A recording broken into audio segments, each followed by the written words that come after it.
به شعبه وزارت کارهای داخلی دو در نویه سینو عریضه مرد 28 ساله ساکن نویه مذکور وارد گردیده است که ماه سپتامبر سال 2021 شخصان نامعلوم با راه پنهانی از انبارخانه مغازش لباسهای کودکانه را دزدیده از جای حادثه غیب زدند.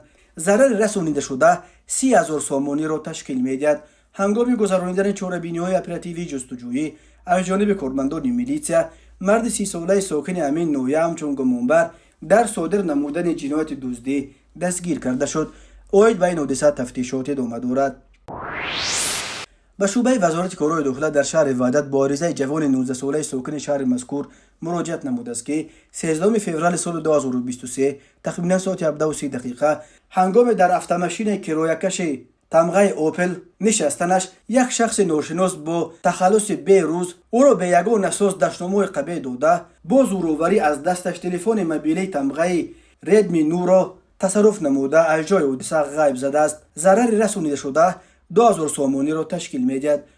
از جانب کارمندان میلیسیا معاین کرده شد که جنایت مذکور را جوان 23 ساله ساکن همین شهر صادر نموده است. اوید به این حادثه تفتیشات ادامه دارد.